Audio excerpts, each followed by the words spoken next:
Matthieu 6, au verset 5. Jésus dit, lorsque vous priez, ne soyez pas comme les hypocrites, qui aiment à prier debout dans les synagogues, au coin des rues, pour être vus des hommes.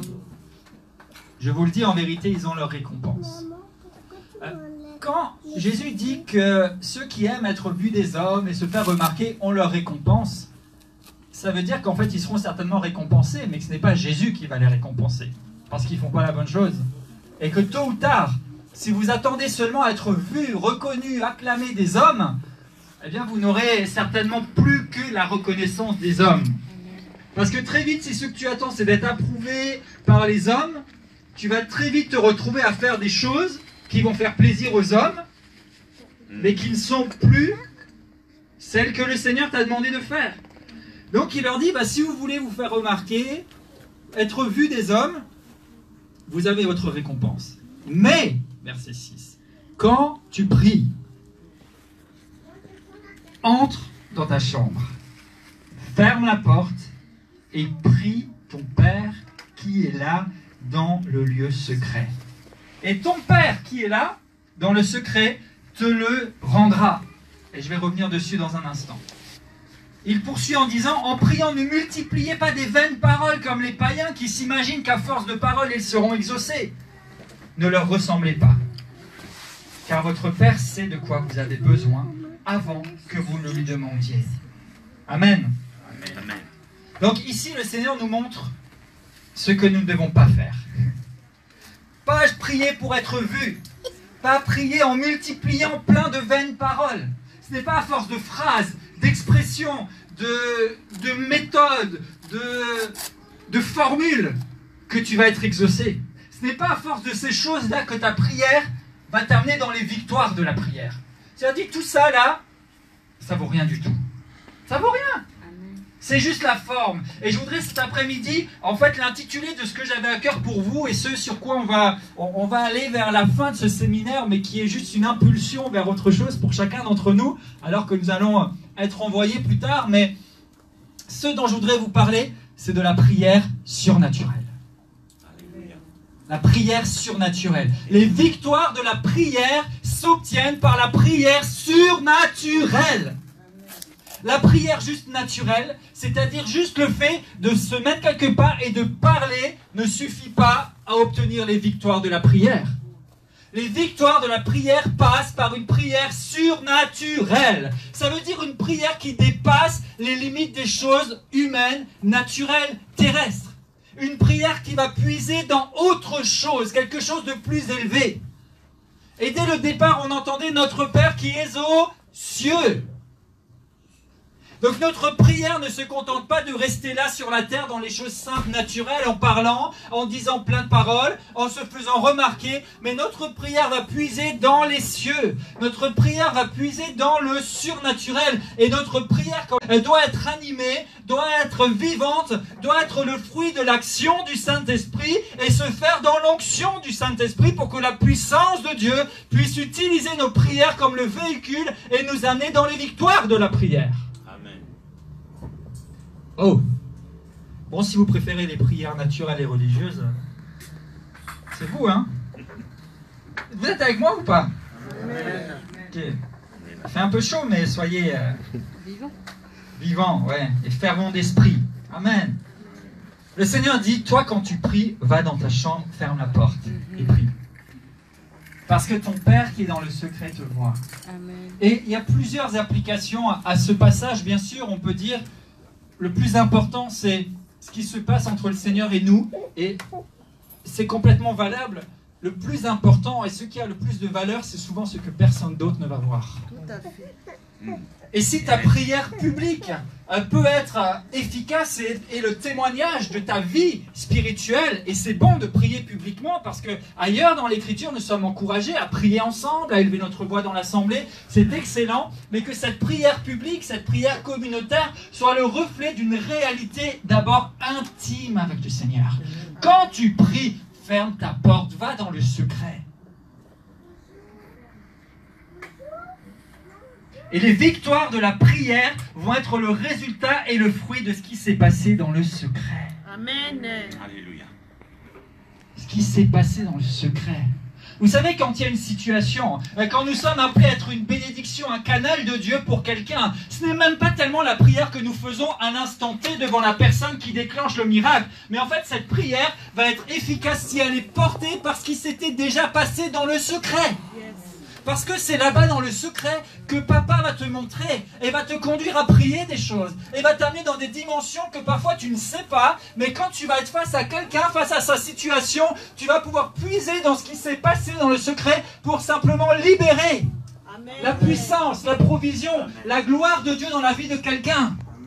Si vous étudiez un peu le ministère de Jésus-Christ et les différents miracles, à aucun moment Jésus n'a dit « Attends, je vais me retirer, je vais prier ». Mais très souvent, la Bible dit Jésus pria. Mais le plus souvent, Jésus priait tout seul, avec son papa. Il montait sur la montagne pour prier. À un moment, il essaye de se retirer pour aller prier, sauf que les gens le poursuivent parce qu'ils veulent ce qu'il a. Mais Jésus avait une habitude lui-même de prière, seul à seul, cœur à cœur avec son Père. Mais tout à l'heure, on nous a parlé de Gethsémane. Et c'est vrai, et c'est là que Jésus aurait voulu qu'il se passe des choses. Il aurait voulu peut-être éviter cette tentation, mais il comprend dans ce cœur à cœur avec le Père qu'il ne pourra pas passer par un autre chemin que celui-là. Mais la force qu'il a eue d'être battu, d'être condamné, d'être cloué sur une croix, venait du fait qu'il avait passé un cœur à cœur avec son Père. Amen. Quand Jésus rencontrait des malades, des paralytiques, des aveugles, des boiteux, lisez les évangiles, vous ne verrez jamais Jésus dire « Attends, je vais prendre 3 jours de jeûne et prière et je reviendrai prier avec toi. » Jésus dit une parole. Et parfois il dit même rien, cette femme lui court après, elle a une perte de sang, elle a dépensé son argent, elle a tout fait. Elle va juste toucher son vêtement, elle est guérie. Pourquoi? Parce que Jésus était animé, rempli, alimenté de la puissance qui vient d'en haut, parce qu'il passait du temps dans la présence de son Père, et quand il y a une situation où il n'a même pas besoin de prier, la réponse est là. Et n'est-il pas écrit que nous ferons les mêmes œuvres que lui et de plus grandes? Amen. Jean 11, ce passage que vous pouvez connaître, qui est la résurrection de Lazare et que nous utilisons en exemple à différents égards.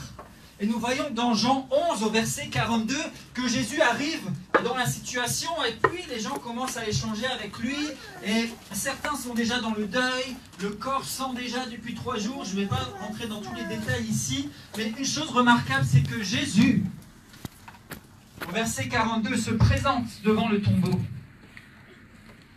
Et il est dit que Jésus, levant les yeux vers le ciel, s'adressa à son Père et il dit « Père, je sais que tu m'exauces toujours. » Père, je sais que tu m'exauces toujours. Pourquoi Jésus savait que le Père l'exauçait toujours? D'après vous, pourquoi? Moi, je veux jouer. Ouais. Comment Jésus sait que le Père l'exauce toujours? Parce que Jésus avait une vie de prière intime, intense avec le Père et qu'en fait, même à l'avance, Jésus souvent, quand il sortait, il savait ce qui allait se passer. Et il savait que Dieu l'exauçait. Pourquoi? Parce que précédemment, je passe un peu vite pour le temps, mais si vous prenez des notes, vraiment prenez des notes. Dans Jean chapitre 5 et au verset 19, Jésus dit « Le Fils ne fait rien de lui-même, mais il ne fait que ce qu'il voit faire au Père. » C'est Jean 5, 19. Donc Jésus pouvait dire « Je sais que tu m'exauces toujours. » Parce que même quand je prie, quand je cherche une victoire, je ne cherche pas une victoire qui me convient personnellement. On en a parlé un petit peu hier à la fin de notre échange. Je ne cherche pas des choses seulement pour mon bon plaisir. Je ne cherche pas des choses qui sont seulement acceptables comme une maison, que ce soit dans le 16e ou dans un quartier résidentiel qui est bon, qui est parfait, qui paraît correspondre. Mais qu'est-ce que je cherche en premier? Jésus cherchait uniquement à faire la volonté de son Père. Amen. Et parce que Jésus ne voulait faire et ne disait que ce qu'il voyait faire au Père, ce qu'il entendait du Père, il pouvait avoir la certitude absolue, je sais que tu m'exauces toujours. Amen.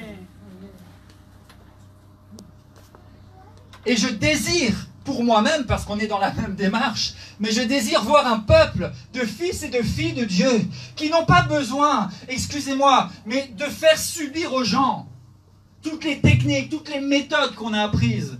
Et gloire à Dieu pour les enseignements qu'on a reçus qui, à bien des égards, sont valables. Mais moi, je crois en une dimension plus grande. Une dimension de la gloire, telle que la gloire du Fils unique du Père, qui fait que quand tu as un malade en face de toi, tu n'as pas besoin d'essayer, attends, on va prier un quart d'heure, il se passe rien, ok. Alors puisqu'il se passe rien, on va chercher de l'huile, on va mettre de l'huile. Ah bon, ça marche pas encore, alors on va se mettre dans le jeûne. Et puis on va faire ça, et puis on va faire ci, et puis on va faire encore autrement. Et ça c'est quoi? J'ai fait tout ça, il n'y a pas de problème. Et comprenez-moi, tout ça c'est biblique, il n'y a pas de problème. Il est écrit, si quelqu'un est malade parmi vous, qu'on l'emmène dans l'église et que les anciens lui fassent l'onction d'huile. Mais remarquez, même là, c'est pas l'huile qui sauve, il est dit, c'est dans l'épître de Jacques au chapitre 5, que c'est la prière de la foi qui sauve le malade. Donc tout ça c'est valable et c'est bon dans la vie d'église. Mais je crois en une dimension plus grande, qui est la dimension des fils et des filles de Dieu. Et qui est telle que lorsque tu es devant quelqu'un, tu n'as même pas besoin de faire une longue prière, mais parce que tu étais dans le lieu secret, et que tu es rempli, ça ne peut pas faire autrement que de déborder sur la personne. Jésus disait un mot, une phrase. Parfois il disait rien, il crachait, il faisait un peu de boue, il mettait ça sur les yeux, quelqu'un était guéri. Mais ça sort d'où ça? C'est à cause de la communion, de la relation intime, personnelle, intense qu'il avait avec le Père. Les victoires de la prière, les amis, c'est pas quand tu es en public et que tu lèves la voix pour essayer d'arracher quelque chose, mais la victoire de la prière s'obtient dans le lieu secret. Yes. Parce que tu te laisses remplir, inspiré, équipé, et quand tu sors de ta chambre de prière, tu sors avec le feu, tu sors avec une onction, telle que les gens ne peuvent pas faire autrement que d'être touchés par la présence de Dieu dans ta vie. Il y a quelque temps, j'étais dans une conférence à votre place, donc en tant qu'auditeur, parce que nous aussi c'est bon de se faire renouveler aussi dans notre vie en tant qu'hommes et femmes de Dieu. Et on recevait des choses, il y avait des moments de parole, il y avait des temps d'onction aussi. Et je me souviens que j'étais vraiment baigné dans la présence de Dieu. Et à un moment donné, quelqu'un y passait, il y avait aussi des temps où on discutait entre les sessions. Et c'est bon, la communion fraternelle. Donc pour dire que je n'étais pas en train de prier, je n'étais pas en train de faire même quelque chose de spécialement spirituel. On discutait avec 2-3 personnes. Il me semble même qu'on buvait quelque chose pour se rafraîchir. Et à un moment, juste quelqu'un passe derrière moi. Et juste en passant derrière moi, il a perdu l'équilibre comme ça. Et il dit « Ouah, mais qu'est-ce que tu m'as fait ?» Et en fait, mais il y a une telle présence qu'en passant, même, j'ai senti que j'étais touché, traversé par la puissance de Dieu. Alléluia. Et ça, c'est pas moi, j'ai rien fait, j'ai même pas fait exprès. Ouais.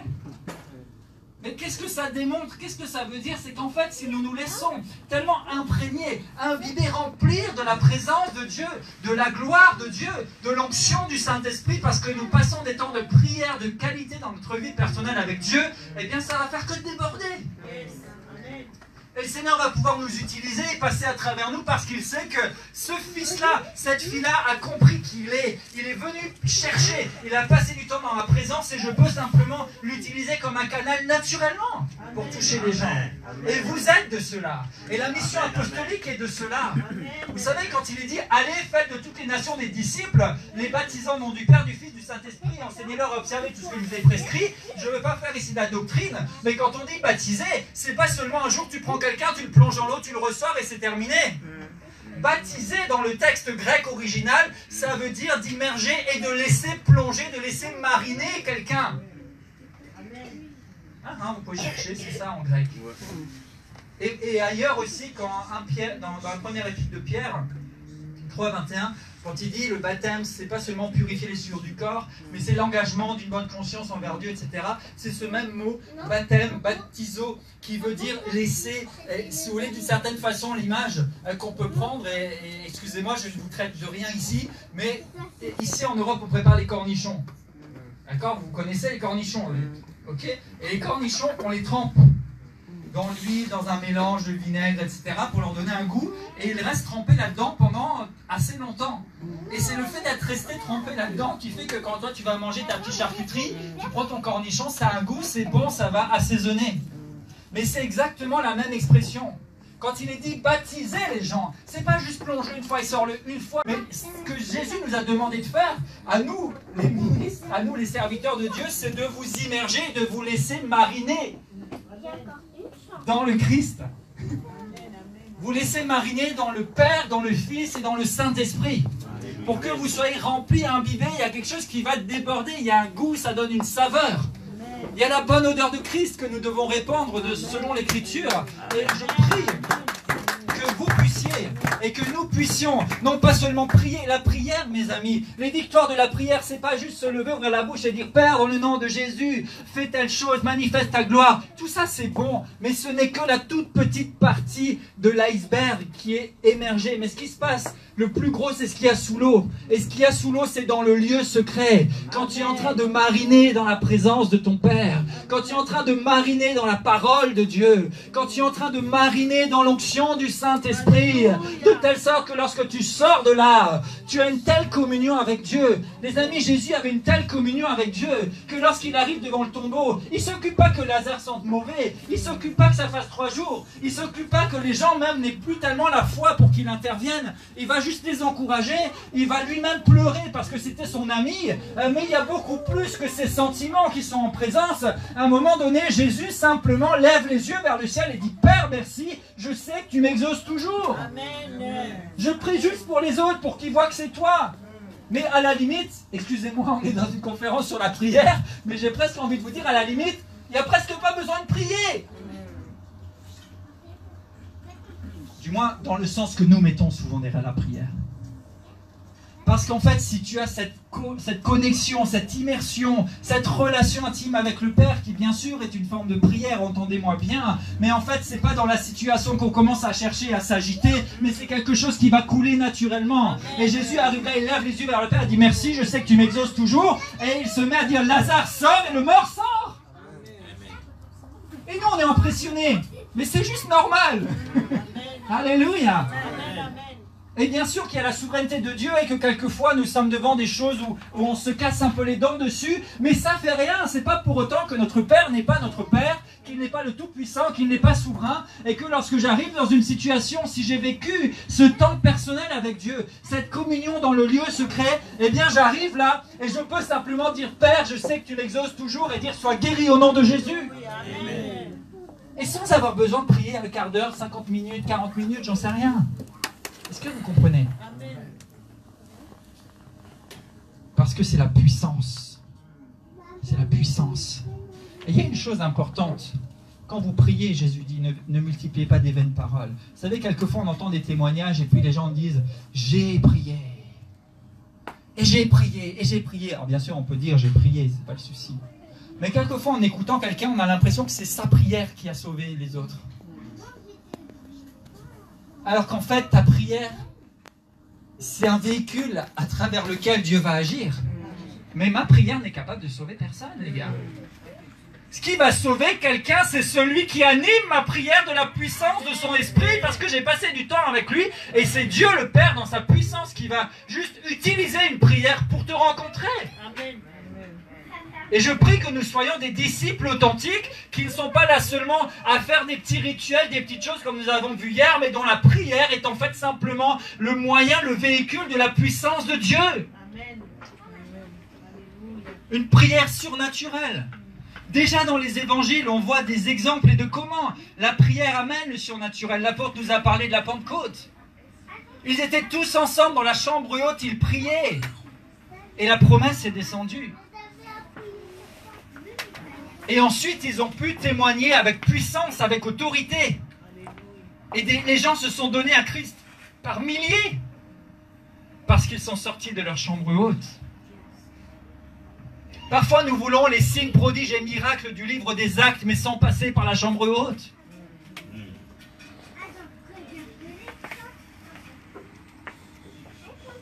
Entre dans ta chambre. Prie. Parle à ton Père. Sois immergé, sois plongé. L'évangile de Luc au chapitre 3, verset 21, alors qu'il nous parle du baptême de Jésus, Luc va mettre un accent particulier sur un détail, mais chaque détail de l'écriture nous enseigne quelque chose. Et dans tous les évangiles, on voit que Jésus vient vers Jean-Baptiste, que Jean-Baptiste le plonge dans l'eau, et puis Jésus ressort de l'eau, et il y a une colombe qui vient, et le Père rend témoignage, celui-ci est mon Fils bien-aimé en qui j'ai mis toute mon affection. Et c'est bien, et c'est ça. Mais Luc rajoute un petit détail. Et Luc, donc dans Luc 3, 21, précise que pendant que Jésus priait, il vit le ciel ouvert. Et l'Esprit de Dieu descend comme une colombe. Les autres ne précisent pas qu'il priait. Donc nous voyons que la colombe est descendue du ciel, qu'elle est venue sur Jésus, que le témoignage du Père vient. Mais en fait, tout cela, c'est parce que Jésus priait. Jésus prie et le Saint-Esprit descend sous forme d'une colombe et il reçoit le témoignage du Père. Dans Luc 9, au verset 29, l'épisode de la transfiguration, Jésus monte sur la montagne avec 3 de ses disciples.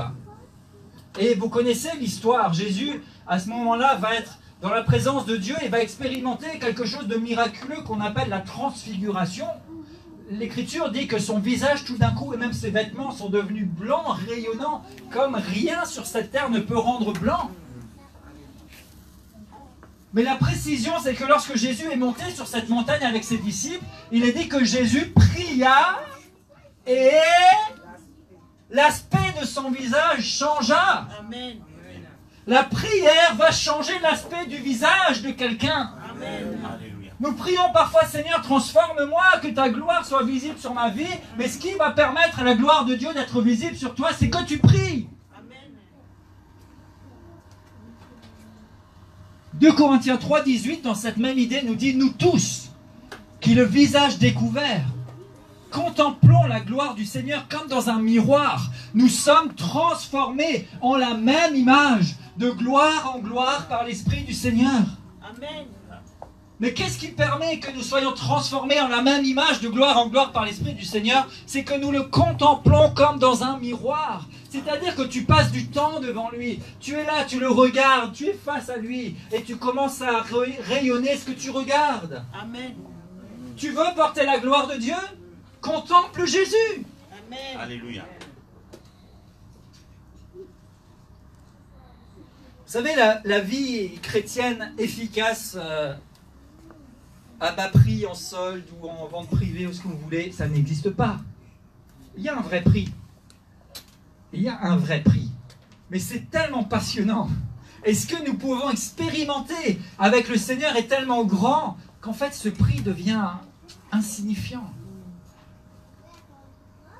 Passer du temps. C'est pas en priant 1 heure par semaine quand on vient à la réunion d'église qu'on va expérimenter cette dimension. Excusez-moi, mais je dois vous dire la vérité. Et ne cherchez pas. Vous savez, parfois, il y a des gens qui disent « Ah, mais toi, le Seigneur, t'es un chouchou du Seigneur, toi. Toi, tu pries, t'as les choses. » Alors déjà, c'est pas toujours vrai. Il voit seulement ce qu'il voit. Mais il y a aussi beaucoup de choses dans lesquelles, comme vous, j'ai mes faiblesses humaines, j'ai mes défis, j'ai des combats qui ne sont pas toujours instantanés. Amen. Mais c'est pas pour ça que je baisse les bras. Et je continue de dire la bonne chose jusqu'à temps que la bonne chose se réalise. Amen. Mais quelquefois les gens voient ça, mais je leur dis, mais tu sais pas ce que je fais quand je suis tout seul. Mais tu sais pas combien de temps peut-être j'ai passé dans la présence de Dieu. Parfois les gens disent, ah mais toi tu viens, tu as la facilité pour parler, tu as les paroles qui viennent toutes seules, etc. Déjà c'est pas moi, c'est le don que Dieu m'a fait. Mais si c'est comme ça aussi, c'est peut-être, et je ne dis pas ça maintenant pour me glorifier, mais parce que je dois vous dire la vérité, c'est peut-être parce que je passe du temps à lire ma Bible, je passe du temps dans la présence de Dieu, je passe du temps à méditer sa parole, parce que sinon comment le Saint-Esprit peut-il me rappeler les choses que j'ai apprises si je ne les ai jamais apprises? C'est facile de voir les gens qui sont arrivés peut-être à un certain point ou qui ont réussi quelque chose. Mais plutôt que de dire « Ah, mais eux, ils réussissent et puis moi, j'arrive pas », cherche à comprendre qu'est-ce qu'il a fait pour y arriver. La prière surnaturelle. Pas juste venir là, prier un petit peu comme ça, superficiellement, et puis passer à autre chose, mais passer du temps de qualité avec le Père. Amen. Acte 12, verset 5, Pierre est dans la prison. Et pendant ce temps, l'Église prie pour lui. L'Église est en prière dans une maison. Je ne sais pas combien ils étaient. Ils sont en prière pour lui. Et parce que l'Église priait, le miracle va se produire, le surnaturel va être déclenché. Et tout d'un coup, un ange apparaît à Pierre. Et ses chaînes tombent. Et l'ange lui dit, viens, lève-toi, bouge, on sort. Les portes s'ouvrent, il sort. Et c'est quand il se retrouve au port de la ville qu'il réalise qu'il n'est pas en train de rêver, il n'est pas en train d'avoir un songe, il n'est pas en train d'avoir une vision, mais c'est vraiment lui, son corps, son âme et son esprit qui ont été transportés littéralement par la puissance de Dieu. hors de la prison. Pourquoi? Parce que quelqu'un priait. Amen. La prière surnaturelle. Quand tu pries, il se passe quelque chose. On a vu hier que ça peut renverser même les lois naturelles. Le soleil dans sa course, la pluie qui s'arrête ou qui revient. On voit ici tant de choses qui se sont réalisées dans l'Écriture. Et il y en a tellement, il y en a partout dans l'Écriture. Des miracles, des signes, des prodiges. Il est dit dans les Actes qu'il se faisait par les mains des apôtres des signes, des prodiges et des miracles. On ne fait même pas la liste, tellement il va y en avoir. Mais pourquoi? Parce qu'ils étaient passés par la chambre haute. Et quand je dis qu'ils étaient passés par la chambre haute, c'est pas juste une fois comme ça. C'est que régulièrement, ils devaient se retirer et passer du temps dans la présence de Dieu. Amen. Et je terminerai avec une de ces instructions de l'Écriture qui va nous permettre justement d'être dans la prière surnaturelle. Et nous la trouvons dans Éphésiens 6, au verset 18. Éphésiens 6, 18, et puis on ira aussi dans 1 Corinthiens 14, et après ça sera bon pour aujourd'hui. Mais je vous laisse un peu de matière aussi, comme ça vous pourrez continuer de méditer et de vous laisser interpeller par le Seigneur. Regardez Éphésiens 6, 18. Éphésiens 6, 18. Faites en tout temps, par l'Esprit, toutes sortes de prières et de supplications. Veillez à cela avec une entière persévérance et priez pour tous les saints. Amen. Faites en tout temps. En fait, on pourrait dire faites tout le temps. Par l'Esprit, toutes sortes de prières et de supplications. Priez pour les saints, veillez-y avec persévérance. Qu'est-ce qu'il nous dit? Faites en tout temps toutes sortes de prières. C'est-à-dire qu'il y a plusieurs sortes de prières. Et je n'ai pas la place ici, et ce n'est pas l'objectif aujourd'hui d'enseigner en détail les sortes de prières. Mais il y a plusieurs sortes de prières. Il y a des prières où on peut demander quelque chose à Dieu. Il y a des prières où on peut prendre position. Il y a des prières où on va être plutôt à l'écoute du Seigneur.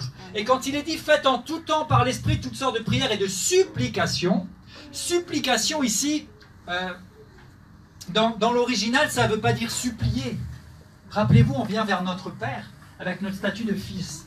Mon fils ne me supplie pas pour un bonbon. Mon fils ne me supplie pas pour avoir à manger. Donc ça ne veut pas dire que nous devons supplier Dieu. On ne supplie pas Dieu. Ici, le sens réel et original du texte, c'est fait en tout temps par l'Esprit toutes sortes de prières et de supplications. Mais quand on dit supplication, c'est en fait une position d'attente, une position où on aspire après quelque chose. Donc faites toutes sortes de prières et de supplications où vous aspirez, où vous vous attendez à quelque chose, où vous vous mettez en position de recevoir. C'est ça que ça veut dire en fait. Soyez en tout temps en position de recevoir quelque chose. Si vous voulez, aujourd'hui, on pourrait dire, mettez-vous sur la fréquence de réception. C'est ça la supplication au sens de la prière. C'est se mettre sur la bonne chaîne, si vous préférez. Quand vous allumez la radio, pour recevoir la radio que vous avez envie d'entendre, il faut vous mettre sur le bon numéro.